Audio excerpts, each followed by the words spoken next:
Hey, what's good, everybody? It's me, your hero, Santa Banks, and you're watching Leveling Up with Benjamin Banks. Joining me from the Leveling Up with Benjamin Banks podcast are my co-hosts, Rebellious D and Terrific Trav. How you fellas doing today? Just my glasses, ready to rock, man. Ready to rock. You know.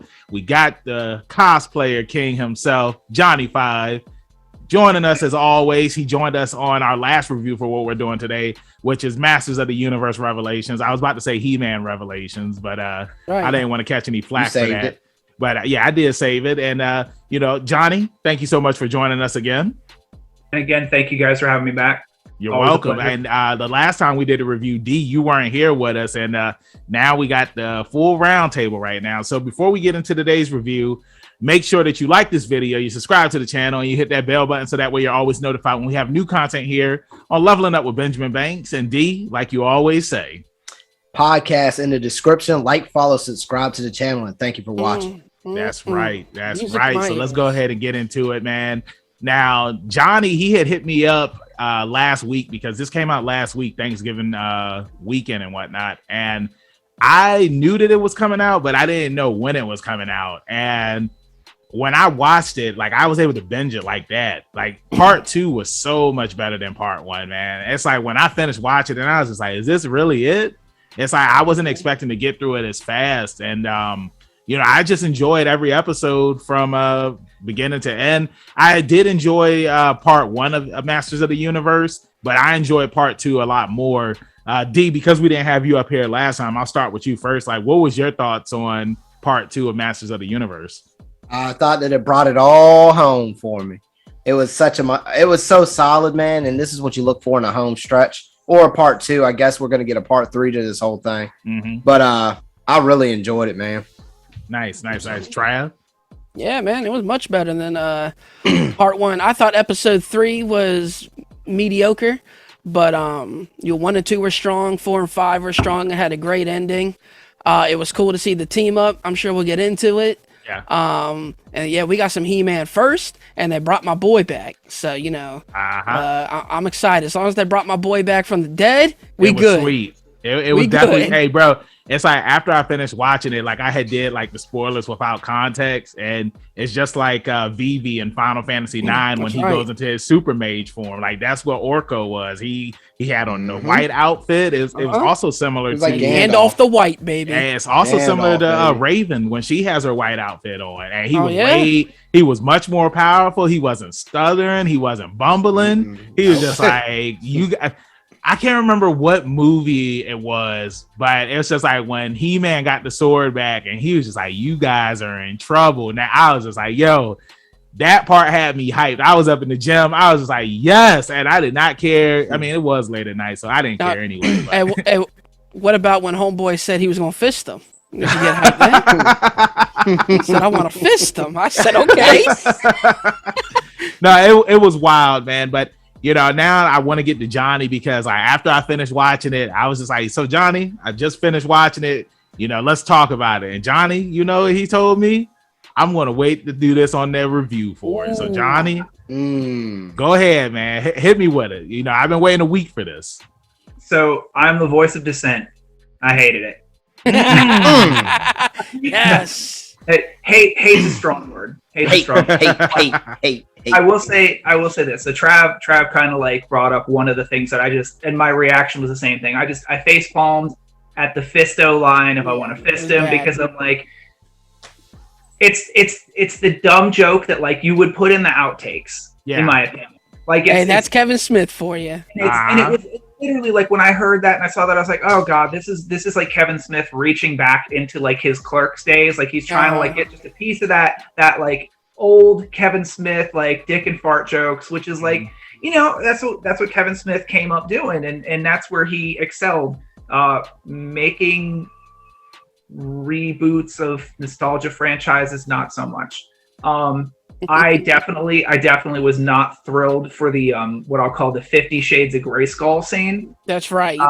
Oh yeah. Evil Limb slide into Skeletor's lap, and I'm just like, Like, I don't know version of He-Man y'all watched growing up, but probably the same people that did the Thundercats comic book reboot, which if you haven't read that, don't. But no, I mean, here's the thing. the series start to finish, it leans really heavily on nostalgia aesthetic, which is something that a lot of our nostalgia franchises don't get. A lot of like movies and reboots and whatever will come out, and you'll see, here's the characters on screen, and you'll be like, wait a minute, who's that? Who's that? Oh, wait, that's supposed to be this character? Like, and I feel like when you don't pay some sort of homage to like the original aesthetic of characters, and you have to guess who the characters are on screen, then you've already kind of lost the magic of that nostalgia property. So what the series did really well is it stayed really faithful to the aesthetic. Any sort of updates they did to character designs were actually largely good. I will give credit for that. Like in the first half, Evil Lynn's costuming design is so freaking good compared to like what the old design was, which was basically a like 2-shade blue unitard with so like her character design was incredible. And then the second half, she gets her like, this isn't even my final form moment. So like I said, I think what it does really well is it leans on the nostalgia aesthetic, so you keep a lot of that stuff. I think that the first half, the first one that we reviewed, the first half of that series, I felt disappointed because I felt like every character that they actually gave like good development to, they killed off. Like, so they killed off Orko, they killed off Roboto. And Robato's little scene where he talks about family was just like, how is it that the robot has more heart than everybody else in this entire show? But then like the second one rolls around. I like the fact that they kind of addressed Tila having like an emotional like response to basically just, hey, you're a secret service, if you will. You don't get to know all the secrets, but you're in the service. So the fact that they addressed that, like that breakdown, I think was kind of cool. I know that there's going to be some people who are going to be not so thrilled at the ending, mentioning our girl Tila. A buddy of mine not jokingly referred to that as the shipper's fallacy. But I subverting expectations, I guess. I do want to say that what part was it with the Tila and Adam finally becoming a ship? You know what I'm saying? Because D always brings this up where it's just like, when we watch comic book shows and stuff like that, we're not looking for romance. Like, we just want to see heroes kick ass and save the day. You know what I'm saying? Right. Now, I mean, like, of course, you do have some characters that do have relationships and whatnot, but Heman, if it's already there, if it starts off the series with it being there, it's fine. Like Lois and Clark. You know what I'm saying? Like, we already know. But Heman and Tila, you know what I'm saying? It's just like we already. It's kind of like if in Dragon Ball Z, if Goku would have never married Chi-Chi, and it's just like, Bulma and Goku are getting married now. It's just like, why? Like, it's like I never. So I know people. Who cares? They get on the whole thing with Bleach when it comes to Ichigo and Rukia, because it's just like, everybody thought that they were going to be together and stuff. But anyway, I wanted to also bring up, it was something with Johnie, when you had mentioned when Evil Lynn, where she had got the sword and whatnot, I felt like that was another Dragon Ball Z reference just in my head, when because first Skeletor got it, then she got it, and it reminded me of when Vegeta was just like, I guess we're having a Super Saiyan bargain sale. Right, like, everybody's going to have the power. I was expecting Beastman to grab the sword next and say he had the power. But I did think it was cool that Evil Lynn, she finally stood up for herself. And in a way, it's like part 1 was about Tila, and then part 2 was about Evil Lynn, because we get her backstory and we see how her parents, it's like they was trying to eat her and stuff because they were poor, and I was just like, I was just like, okay. And like when she was about to die, like Skeletor just came to her. It was just like why? I mean, because Skeletor, he sensed that she had potential of being a great sorceress. Sif. So like that's why he came and saved her. But I do wish that when we saw Skeletor, I kind of wish that it was like the He-Man 2000 show where he had a face. And then, so before he was Skeletor, when he was Keldor. Yeah, exactly. You know what I'm saying? Like, I thought that would have been cool to show him, because it's like, it's when he comes through the portal, they show his boots first, and then the camera pans up. So I was expecting to see him with a face, but he's like, no, it's just Skeletor. Thought it was Harvey Dent. But no, also Savage He-Man. Like, I thought that was dope. He was the sword was the conduit. Like, he always had the power, and I liked how Skeletor was like, he wants to see how he can do that because he wants to have the power. And, that's another MCU reference, like Hulk and what's her name? Black Widow. Like, I mean, they tried to do that, and like Savage He-Man, he won't take in that. Yeah, he was about to kill her, Trial? I was about to say, did you think she was going to say the sun's getting real low, big guy? I thought she was going to sing something. And she was just like, I almost got through to him. It was like, nah, like, he was about to kill you. And I like that it was because of his father. Like, his father was able to, calm him down. But also, too, like, his dad and his mom, like, like they were going to go through a divorce because of, him blaming her for knowing that Adam was He-Man, and she never said anything to him. It's just, I mean, we don't need all that. Yeah, that's too much. Just listen to the stuff. We don't need all that. I know. I was just about to be like, do I really want to explain all of this? I mean, what was that? Was it 6 episodes, right? 5. It's even worse. They fit all this random stuff into 5 episodes. Mm-hmm. It was just like they had the most like maladjusted responses to finding out. That's what I was about to bring up. That somebody else knew that He-Man or that Adam was He-Man, and I didn't know. Like, table flip. Yes. I mean, it's just like, I'm gonna throw away my marriage. I'm gonna throw away this lifelong commitment to a kingdom that I've been defending. I'm gonna throw away all the friendships I've ever had. Put it all in the garbage. You know what? That's what happened in what's that Tyler Perry movie? It was about to be like, Why Did I Get Married? Like, because remember, it's like Janet Jackson. It's like she didn't strap her son into the car seat, and like the husband blamed her. I mean, it was kind of similar to that, but it's just like y'all both lost y'all son. That's kind of different. We talking about child endangerment. Yeah, that's a little. Yeah, that's a little extreme. I would have left her too. Like, bro, if I had a kid and she didn't strap him in the car seat and he flew through the windshield, that's a different. I'd probably be in jail. That marriage is over, bro. I'm sorry. No movie, Trav. Where is he? Look, I thought aesthetically it was good. There were certain things about it that were super cool.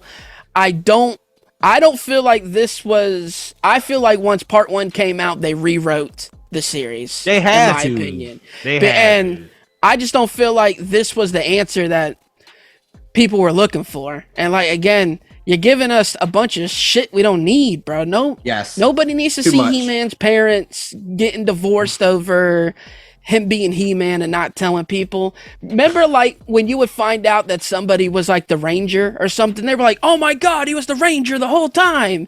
They're like John said, they table flipping, bro. And like, they angry. Mom and Dad are Santa Claus? Yeah, it's a stupid response. Yeah, it's still very, very problematic. They still haven't got this series right, but it was more enjoyable than part 1. But Look, still, man, nothing. Travis, if you don't like this, then you can always watch He-Man and the Masters of the Universe, which is the computer animated He-Man. Yeah, I'm good on that too. I just feel like there was a better mainstream way to do it. Changing things isn't always the way to redo something. Yeah. If anything, sometimes it's better to just keep the project the way it is, the characters and everything, and then just expand on it, like going forward. Like, I just didn't. It was hard. I mean, some of it was like, what are they doing? One of my friends had commented on my post on Facebook, and he was just like, everybody owes Kevin Smith an apology. I was like, hold on, Rondale. You know what I'm saying? It's like part 2. I mean, it was good, but it's just like they still lied about part 1. You know what I'm saying? It looks like the show looks really good. The fight scenes are pretty cool, but it's just like all the other random details that we get. That's it's just the problem. Like, what are we doing? Well, and I'll say this. I will say that, COVID had a way of messing with production schedules on our shows. And I feel like there might have been something said that like they released half of the first season, as it were. So we got the half, and then there was the break, and then we had the half. And I feel like maybe a lot of the damage that happened after the first part, with quote unquote the death of He-Man and everything, I feel like that wouldn't have been such a blow to the fandom if the entire, was it 11 parts, 10 parts, or whatever. Like if everything was together. Yeah. If the entire thing had come out all at once. You'd have gotten that moment in the middle of the story where like, oh my God, He-Man's down. And then, an episode or two later, like there's a resolution to it or whatever. He wasn't actually killed, blah, blah, blah. But you had all the, you have like leaks and stuff. And so people are talking about like, oh my God, Kevin Smith killed He-Man. And then, Kevin Smith being like, no, you guys are idiots if you believe that. And he doubled down on it. We just should have never said anything. Just let it go. Just be like, hey, you know what? I understand there's some concern. We're going to be releasing half of it because of production delays, but just see it through to the end and let me know what you think after you've seen the whole thing. Yeah, right? Crapping on everybody. Yeah, the diplomatic way to handle it. But I don't necessarily think that the show like experienced rewrites, but I think that like I'll use a different movie as an example. There was the first Suicide Squad movie that came out. I heard so much about how this was such a terrible movie. Oh my God, it was just awful, blah, blah, blah, blah, blah. When I finally sat down to watch it, I had like zero expectations for it. And the first like 15 minutes of the movie, I'm like, is this the same movie? Like, this is actually like pretty good. Yeah, I enjoyed the first Suicide Squad movie. Trav wasn't a fan. Then you hit about 20 minutes in, and you're like, okay. Let's get. So they just shot everything that they had. They just went through every resource they had right in that first 15 minutes, and then they're like, now what do we do? And I feel like that's maybe what happened with He-Man. I don't think they rewrote it. I think they maybe like hit a point where like, okay, so we're gonna kill He-Man, and then we're gonna bring him back, and then what? I just say that. Go ahead, Trav. I got you. I was gonna say I just say that because part 2 had so much He-Man focus versus part 1. So maybe they did do it all together, and there wasn't any rewrites, but it feels like it did because they released part 1. It's really not about He-Man. People bitch about it, and then part 2 is about He-Man. So that's why I feel like there was rewrites. I want to go. Go ahead, Banks. I'm sorry. No, come on. I just want to say that, like, I kind of agree with Johnie on this point because it's not like it's a TV show where it's like they could just rewrite the script. It's like I'm pretty sure that they already had all this stuff already written out, already planned out, but it's like if they would have just released everything as one whole thing instead of splitting it in two, then I feel like it would have been a lot better. But go ahead, dude. Right here, first off, that first Suicide movie was the character development in that movie was terrible. But David Ayer's still saying he want to do his cut though. Yeah, and then good on it. The thing that really pissed me off about the first Suicide Squad movie is you take a very iconic Batman villain and you just make him look like a Goomba, bro. There's no getting past that. Yeah. But as far as like the He-Man thing, I see what y'all are saying. Like if it were released as one cohesive unit, but it's like you should have a vision of what you're going for anyway. So I can't give them that. Like, it's like, dude, you had to write 10 episodes and you couldn't tell us a story in that. And it was just, I know he got a lot of flack for the first part of it, but sometimes you got to stick to your guns and write the story you're going to write. Yeah. Because once again, just changing stuff or trying to appease one group of people, that ain't going to solve nothing. Yeah. Right. See, it just goes back to the advertising of part 1, where it's just like they show He-Man, they get you hyped, and then you watch it, then they kill him the first episode. Then it just becomes the Tila show. And nothing against her, but it's like I feel like we said on our first review, it's just like you could have had focus on Adam and Tila. Like I wish that instead of them killing off He-Man, like maybe they could have found some way for him just not to be He-Man. So then that way, that way, like when he finally does become He-Man again, it would have been way more impactful because it's like he went like all these episodes not being He-Man, and it makes sense why Tila has to be the main focus because it's like she's a warrior, she's trained, she's like Xena, you know what I'm saying? So and plus she's supposed to protect Adam. So that makes too much sense. So we can't do that.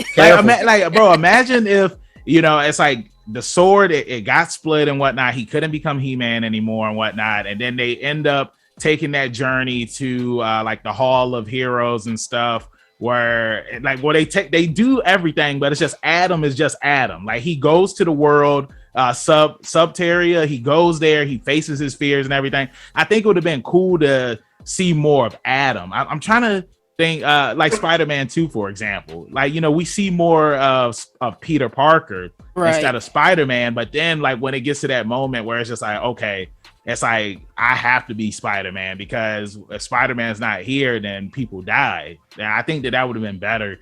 It's just that they should have had false advertised that it was going to be about He-Man and then switched it up. But I did enjoy the second part. The second part, it did save it.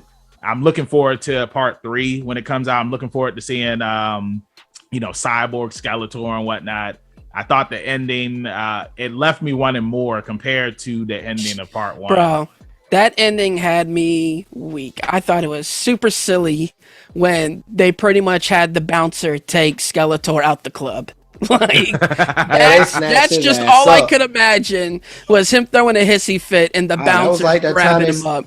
That was like that one time me and Banks watched Michael get snatched up out of Mr. Roth class. It's the same thing. Sorry, my ass. Yeah, sorry, my ass. You know, and then they put the juice in him. That's right. I mean, so took him right in the hallway and put the juice in him. They did your boy Skeletor like Megatron. This is his Galvatron moment, and like, they're powering him up. I mean, because I know we haven't talked about this, but I thought that it was cool, you know, Skeletor and He-Man teaming up. And it was cool. I like the fact that it wasn't like your traditional team up where it's just like the good guy and the bad guy, they work together. Instead, they work together because they have a common enemy. But then it's just like, as soon as Skeletor had a chance, he was just like, hey, we still enemies. You know what I'm saying? So I thought that was cool. And it was cool when He-Man just tossed him off like, you know, Team Rocket. Yeah, that's exactly what it looked like. So many cool. Like, He-Man became Static Shock. He was on the on the silver board, and it was. Hey, I want to ask Johnny this since he really knows his He-Man lore. In the original series, I never felt like Skeletor was obsessed with He-Man. It was just antagonist, protagonist. I'm trying to rule the world, and you're trying to stop me. I don't like this whole. Why are you obsessed with He-Man stuff? And I never got that vibe. I don't know if that vibe was there, Johnny, from the get-go, but I'm not digging it. It was kind of weird. Gray Skull. Huh? I said 50 Shades of Gray Skull. But to be honest, you know, when we look back at a lot of nostalgia properties, like you're going to look at, well, what was the continuity in the cartoon? What was the continuity in the comic books? And so you're going to get a bit of a different continuity, you know, depending on where you look. So like, you know, it's funny, like Banks talking about like the team up between He-Man and Skeletor, right? Well, if you flash back to the 80s with G.I. Joe, where Cobra Commander had to team up with G.I. Joe because Serpentor was the bigger evil out of that situation. You know, here we are with the same story. But like with G.I. Joe, in the comic books, man, Cobra Commander was more like, in a weird sort of way, like Doctor Doom, in the sense that he was like one step ahead of them. He was just always one step ahead. He wasn't like the sniveling, like buffoon, you know, whatever. And so again, continuity-wise, you're getting a different story whether you look at the cartoon or the comic book. But from a lore standpoint, and just talking about like the current show, at the end, when we got our quote-unquote, you know, Skeletor got like the cyborg juice put in it. Did you all see the symbol? And do you know what that symbol means? At a horde. Yeah, symbol of horde.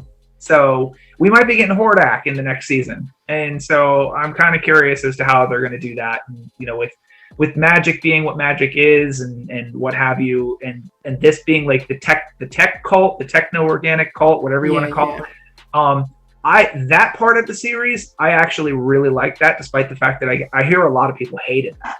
I love the technology magic stuff. Yeah. There's another franchise that does something like that where they have magic as technology. Yeah, I can't remember what it is. I just can't remember what it is. But it's just like there's kind of like that war where it's just like, you know, like technology is better than magic, but it's just like you still have. I think it's the Witcher series on Netflix where they're doing it. It may be.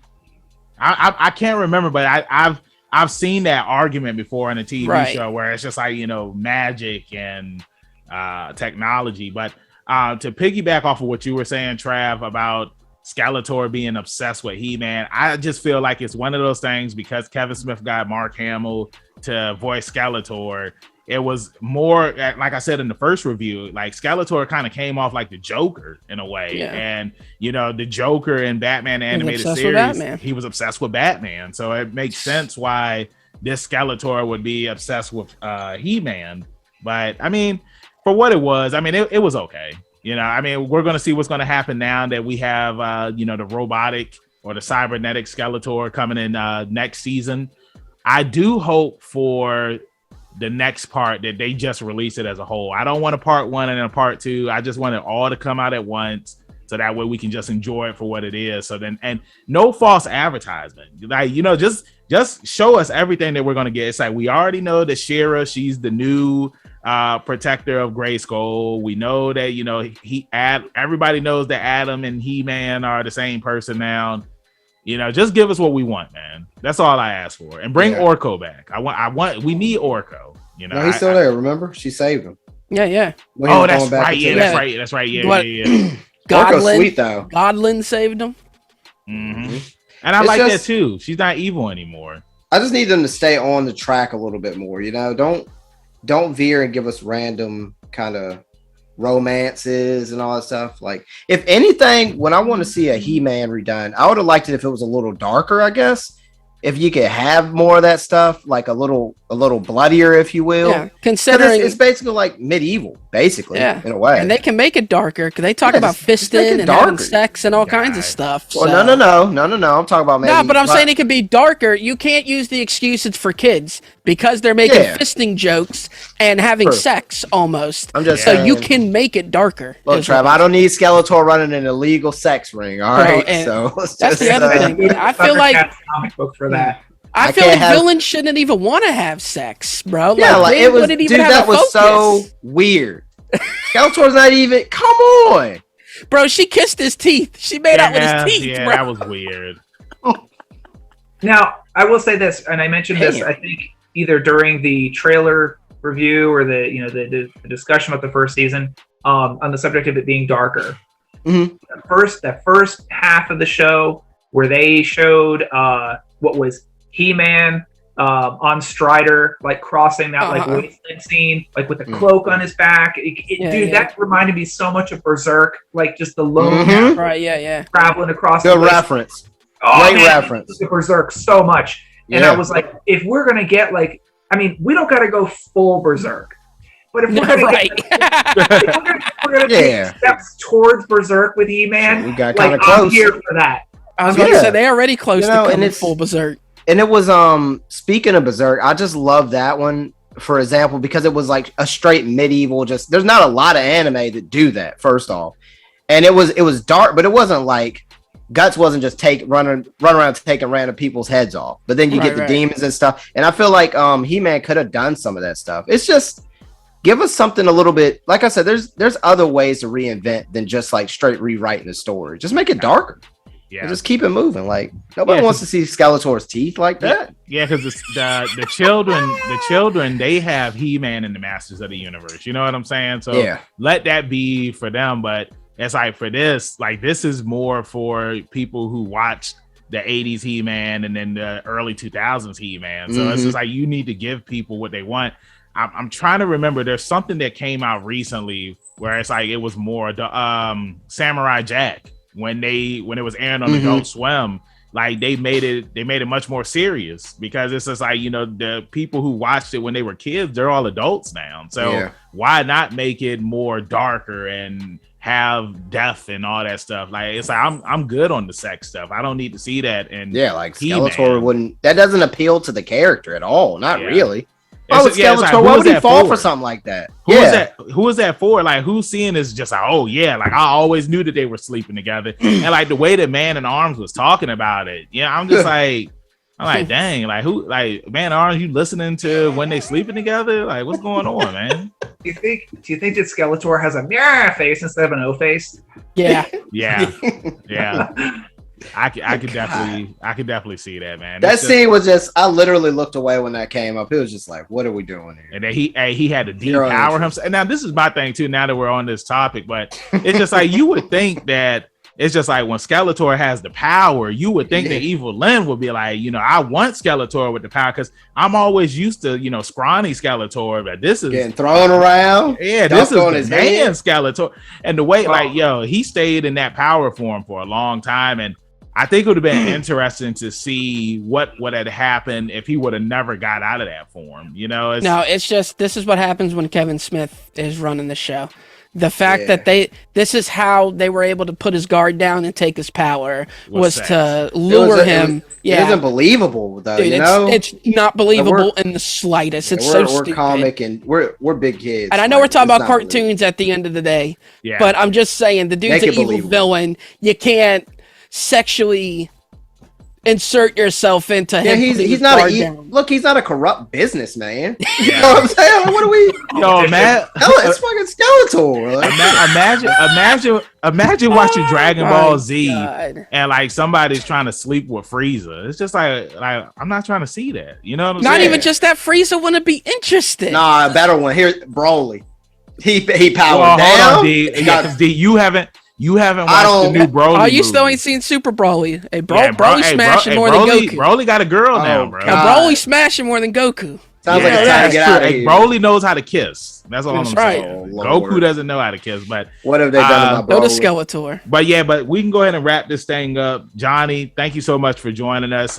Before I ask you what your final thoughts are and your rating, everybody that's watching, make sure that you go and check out my interview of Who's That Cosplayer, where I interviewed Johnny 5. And I also, too, I have the Girl Scout interviews that me and Johnny, we did together, where we interviewed cosplayers for the Girl Scout Virtual Con. And we're looking forward to that when they do that again. And, it's going to be a good time. So, Johnny, final thoughts on part 2, and what is your overall rating for part 1 and part 2? Because we're just going to combine both of them. Overall rating. Yeah. I think I gave part 1 a 3.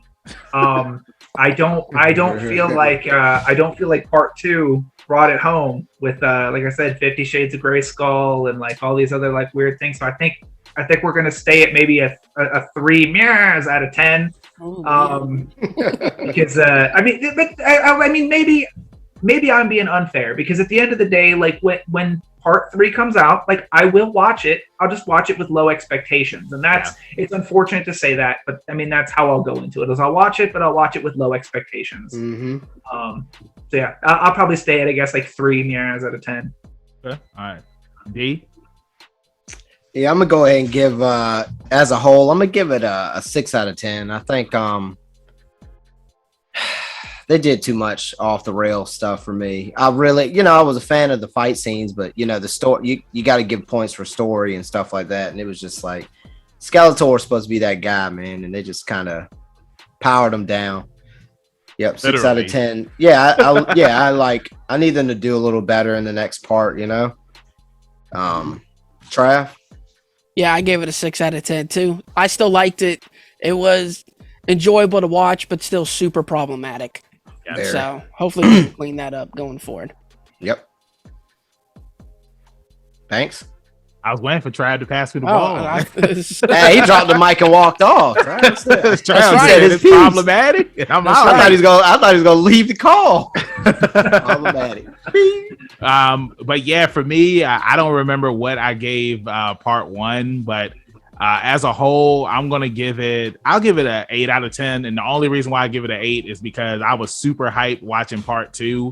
I feel like part 2 really saved this series for real. I'm looking forward to seeing what's going to happen next. Again, like I said, I want to get all 10 episodes from the jump. I don't need a part 1 and a part 2. Like, just give me everything from the jump, and don't false advertise. And Kevin Smith, if you do watch this, I hope you are listening. Don't snap at the fans, man. You know what I'm saying? It's like, we want to support you and everything. We just want to have a good time. And it's like, the fans, like they say, we make you. You know what I'm saying? So make sure that you do a pretty good job with part 3. And I'm looking forward to Clerks 3. And I think the Jay and Silent Bob already came out. But yeah, Johnny, thank you for joining us again. Let everybody in social media land know where they can find you at. All right. Well, you can find me on Instagram at Johnie_5. I'm sure you'll edit that down there in the post so I don't have to spell it out. You can also find me contributing sometimes with the variant, and as of NecoCon, sometimes I will be a mercenary for Onway Anime. Hell Nice. yeah. Hell yeah. Hey, Hell just like your boy Dr. Dre said. Hell yeah. Trav, let them know where they can find you in the social media land. Oh, that's right. I'm over on Instagram at ZK Audio. I'm also on the Twitter at TRAVIOSZK, where I'm also on Letterboxd, where I'm ranking and rating my daily movie reviews. D, where they gonna find my main man, Iron Man at. You can find me at rebellious _D23 Instagram.com. And Banks, they might need another hero other than I need He-Man. another fist. Yeah. Oh God. I mean, literally, because he's gone now. He's gone. Yeah, let's just go help Skeletor, man. Where can they find you? Hey, he gonna need all the help that he can get. Damn And right, you they can- snatched him up. You can find me, your hero, Santa Banks, at King Benji _Banks. On Twitter and Instagram, you can find me on Facebook at Benjamin Banks. I should be the first person to pop up. If not, then I need to contact Mr. Zuckerberg. Thank you again, everybody, for watching our review. We hope you enjoyed it. Make sure you check out some more of our reviews that we have here on the channel, along with interviews and reaction videos. Like I always say, keep that pinky up, stay safe. The gingerbread war is coming. We'll see you next time on Leveling Up with Benjamin Banks. Peace. Thanks again, everybody, for watching another episode of Leveling Up with Benjamin Banks. Make sure you like, follow, subscribe to the channel. Podcast, we got that too. Make sure you give us a thumbs up and hit that bell for further episodes and notifications. Thanks a lot to our patrons. And if you don't mind, join the Patreon. We'll be having new specials coming up soon.